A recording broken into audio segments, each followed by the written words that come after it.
Arsenal's best. Jonathan David. Sorry. Jonathan. You can't even say that with a straight face. Welcome back to WTF. We talk football. It's your host B and E, and we be here to talk to y'all about some champion news, because this past weekend a lot of the leagues were wrapping up. You had the English League, you had the French League, Spanish League, Italian League, and there was so much going on all at once, and we're here to tell you what happened in the past week. Yeah, I mean, the final match day, you know, when all the teams are playing at the same time, is drama. Everyone remembers the Aguero goal.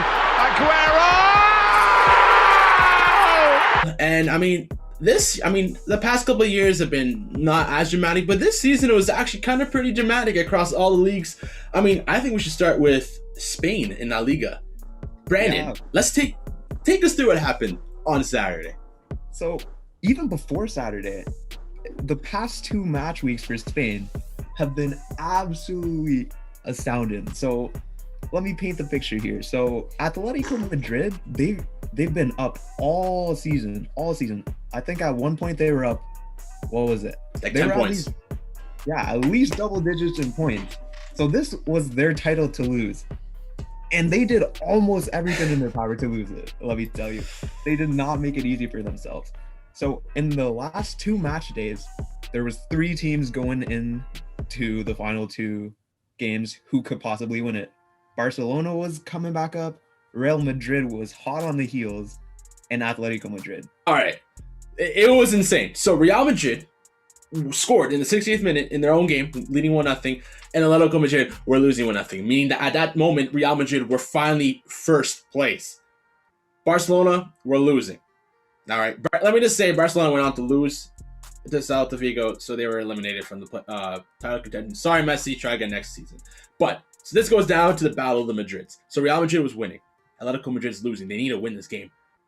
Here comes the 80th minute. 82nd minute, they score 1-1. Real Madrid fans, oh no. Atletico Madrid fans going crazy. And then in the 88th minute, Luis Suarez comes and scores. Atletico Madrid takes the win, and they go back on top.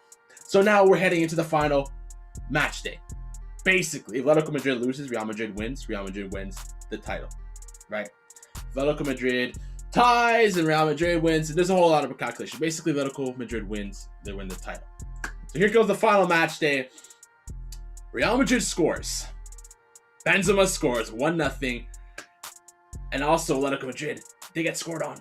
They're losing. So now Real Madrid fans are going crazy. But then VAR comes in, Benzema's goal canceled out. So now Atletico Madrid is back on top. Atletico Madrid then scores 1-0. Scores 1. Then Atletico Madrid scores. It's 1-1. Real Madrid still nothing. And then Atletico Madrid's Luis Suarez scores again. It's 2-1. They go out to win. Real Madrid actually storms back and wins 2-1 in their own game, whatever, or 2-0. But it's too late by then. Atletico Madrid is crowned champions of Spain for the first time in a lot of years. It's a lot of years. It's been a lot. It's just been Barcelona and Real Madrid winning, and Atletico Madrid wins once again. So here's a connection, because Atletico Ottawa, our parent club, has just won the league, meaning that obviously we're going to win the league this summer. But that was the Spain drama. It was intense. I don't know, Brandon. It was crazy. A lot of standing calculations, and the different fans on Twitter. It was the drama of final match day that you want. Yeah, that's what you want to be seeing, going back and forth. One goal is changing everything. Points here, points there. If they score, we win. If they tie it up, they win. It was amazing scenes. And you will love to see that competition isn't just a 2-team competition. So props to Atletico Madrid. Diego finally gets that win. Good for Luis Suarez. Once in a long time. Barcelona are clowns. I mean, or maybe they're geniuses. They sold Luis Suarez to the team that would beat Real Madrid. I mean, they could have just kept him in, but conspiracy theories. Is Messi returning? Who knows? I mean, but Real Madrid, they finished the season with no trophies. Does that remind you of someone? Tottenham? but yeah, first season that Real Madrid doesn't win any trophies. Are they on the decline, or are they going to bounce back next season? Who knows? We gotta wait. And next up, we have the Serie A. And Italia. this league, it did wrap up a bit earlier, but there was still stuff to play for in the Champions League and Europa League competitions to qualify for. And going into the final match day, we were all thinking Juve might not make the Champions League. And with Ronaldo, he has to be in the Champions League or else it's not a Champions League. So a lot of matches were going on and there was a few teams in contention. You had the likes of AC Milan, Inter already secured the title. You had Atalanta, Juve, and also Napoli was going for it. But in the end, it was AC Milan who came up, won their game, finished second place. They made Champions League for the first time in a while. You also had Atalanta make it, and the final spot went to none other than Juve. See, Juve, even though it's been 9 years of them winning this championship, they took a step back, but they still have Champions League to fall back on. It was a good year for Inter, who definitely deserved this title. I think the biggest talking point is that Napoli choked. They were in that Champions League spot. They were the ones that could have kept Juventus out and sent Ronaldo to Europa, and they choked. Napoli, as always, they choke and they don't make the Champions League. And does that remind you of another team who always chokes on the final day, doesn't make a Champions League, Brandon? Of course, it's written in the stars. It's water being wet. It's Leicester City. You know, like, we saw it coming. We were looking at the Champions League places and we were like, okay, there's always going to be an extra one since Leicester's still up in there in third. And they did exactly what we expected them. They choked on the final day. To be fair though, that final day in England was something crazy as well, because we had Liverpool, Chelsea, and Leicester fighting for the last two Champions League spots. And I'm going to tell you, in the first half, by halftime, Chelsea was at 5th place. Chelsea were going to Europa League. And then it all went to hell for Leicester. Now, I have some personal beef with what happened because they were playing as Tottenham, and Tottenham and Arsenal were fighting to see who would make the last European spot. Anyway, so what happens in the Leicester game? They're winning 2-1. Then Tottenham comes late in the game, very late in the game. Harry Kane handballs the ball in the box. Obviously, the ref is Anthony Taylor. Dimwit doesn't know how to call a handball. It goes to VAR. They somehow don't see the ball hit Harry Kane's hand. Tottenham scores. Yeah. It's 3-2. Leicester needs to win to qualify Champions League, and Arsenal, they need Tottenham to draw so we can finish ahead. Tottenham a place in Europe. Thought they were back in it, didn't they? Across the line and... Oh no. Tottenham scores another goal. That's my guy. That's my guy. I fucking played, mate.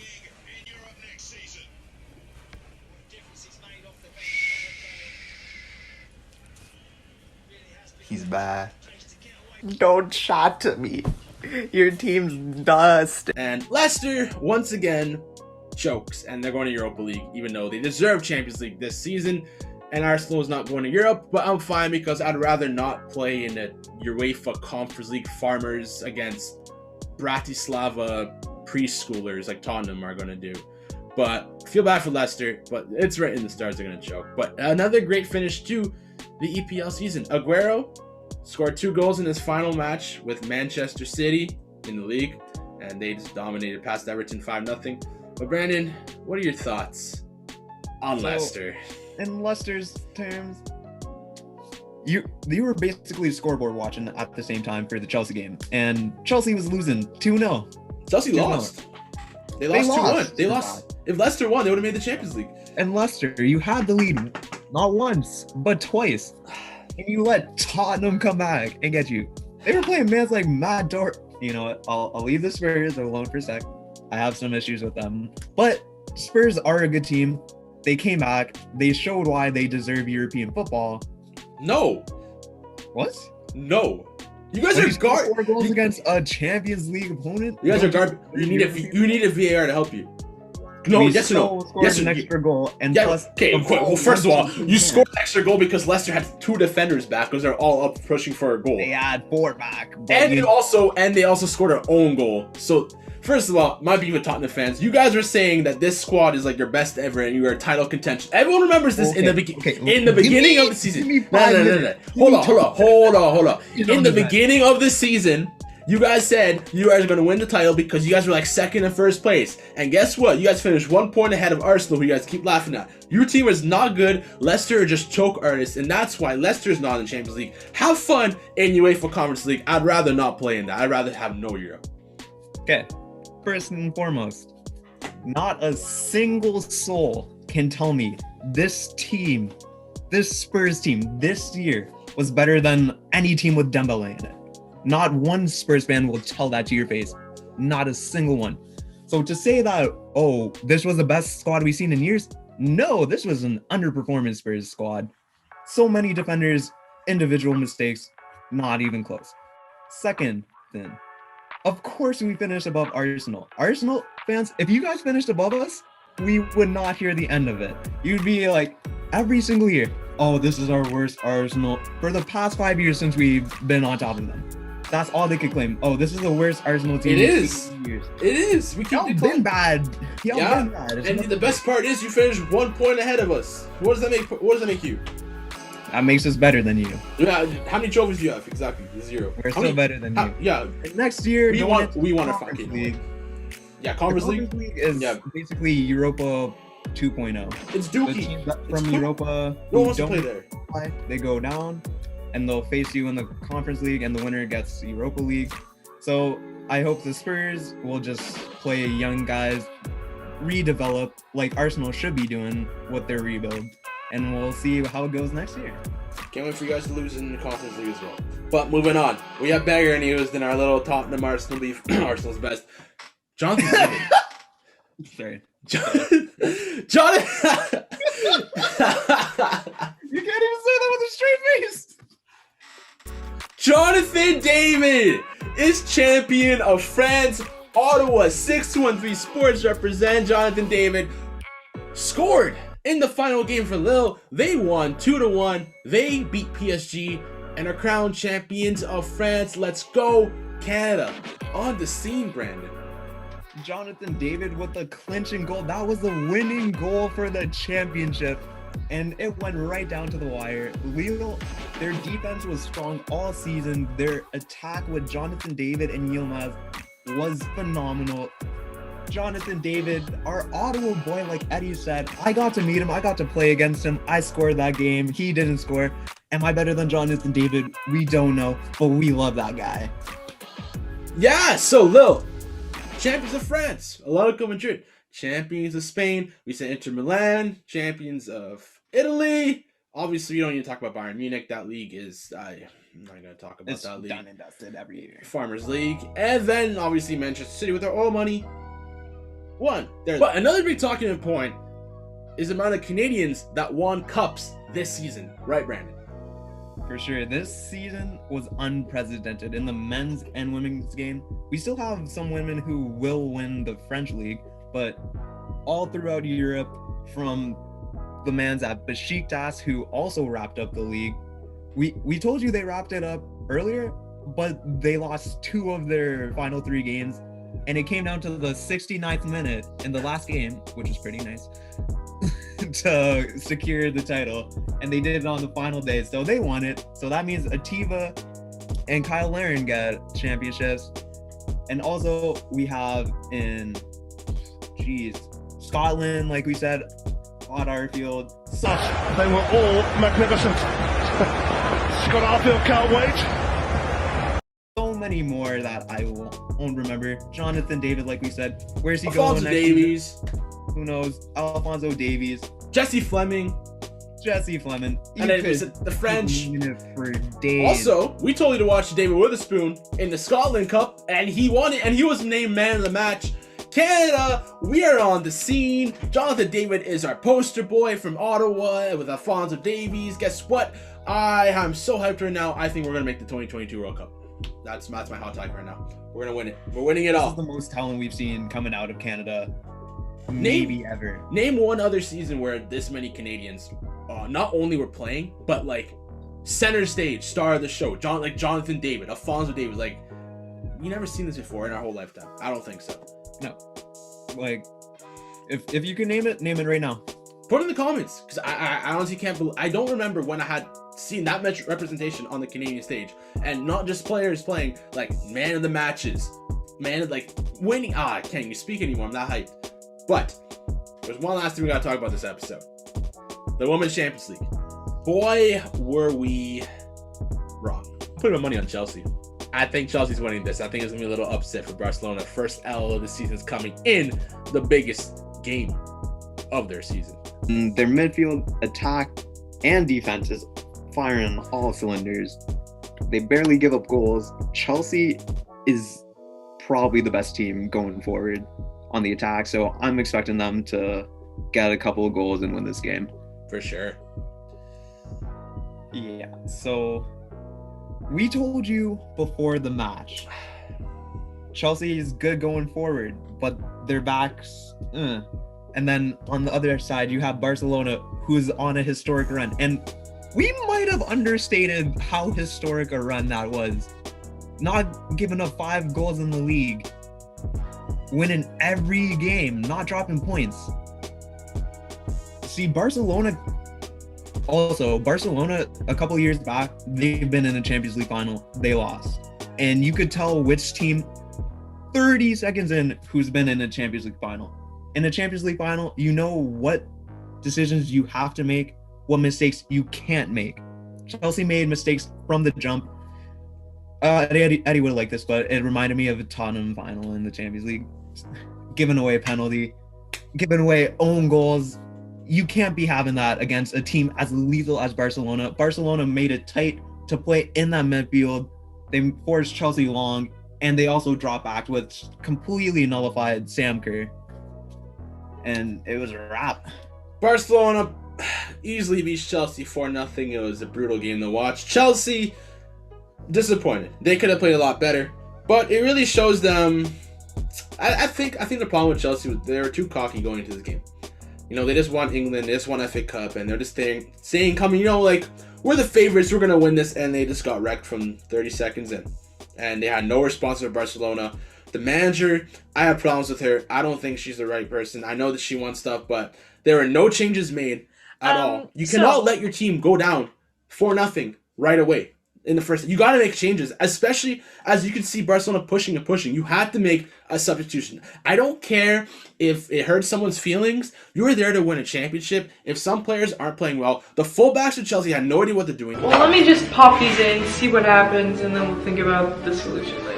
They needed support. Chelsea had no game plan, no formation, no answer. There is no passion, there is no vision, there is no aggression, there is no fucking mindset in this football club. Nothing is there. What the hell is to Barcelona? Barcelona just let them walk over. It was only till the second half Chelsea were able to push forward, but even then it was too late. They couldn't even score a goal. I'm disappointed in Chelsea. They're gonna play better, but Barcelona, they're the new superpower of the world. I mean, the way they played, incredible to watch. No one could touch them on defensively and offensively. They had a clear strategy, attacked the fullbacks, and so many weapons. And good on Barcelona for winning. Chelsea, try again next year. But Arsenal, we're in the Champions League next year. So, hopefully. Yeah, I also have a gripe with Chelsea. The tactics were completely off. I went back and watched the match between Barcelona and Man City, and they did this specific tactic where they would park 3 attackers, cut off the passing lanes, force them to go into the midfield or play long. And either way, Barcelona would have it covered. And they did the exact same thing against Chelsea. Chelsea was forced to play with their 2 center backs. And Millie Bright is not a ball-playing defender, so it completely took away any prowess of Chelsea building up an attack. Arsenal might be in the Champions League. They got players linked to other clubs. Lyon, Van de Donk is on her way out. Is Vivian Miedema, the star striker of Arsenal, going to stay? Who knows? Yes. Next season, we are going to see a very nice revamped Champions League for these women. Yeah, I mean, they increased the amount of teams in the Champions League. We're going to see a lot more teams there, a lot more action. And, I mean, this Champions League was fun to watch. I mean, Manchester City-Barcelona was a lot closer game than Chelsea-Barcelona. But, again, Chelsea this season, they have issues. We're going to talk about the men's Champions League in another episode. But Chelsea, they should have done better. I blame the kids. But for Woso, again, we always say this. When you don't play Canadians, you don't win. Proof's here. You play Canadians. Look at all the winners. Turkey, France, Germany. Like, I'm just saying. When you play Canadians, you win. If you don't, you lose. But for Woso, it's not the end. Don't worry. We got NWSL. You can always watch it. It's on Twitch. All the games are on Twitch. So check it out. You want more Woso content. But this was this week's special edition. Why it's on Monday. Championship weekend was fun. Don't worry, soccer fans. We saw the Champions League coming up. And then more importantly, the Euros are coming up on June 11th. So lots of soccer content coming, Brandon. Anything else to say? Stay tuned. Stay tuned. This was WTF. No, we ain't cussing. We talking football. Peace. I was watching on some sketchy Spanish video. Everyone was going mad. Igual que los del Atlético, la Liga se puede decidir en la última jornada. La mano la tendría el Atlético de Madrid. 2-1. Y'all been bad. Y'all been bad. And the best part is you finished 1 point ahead of us. What does that make you? That makes us better than you.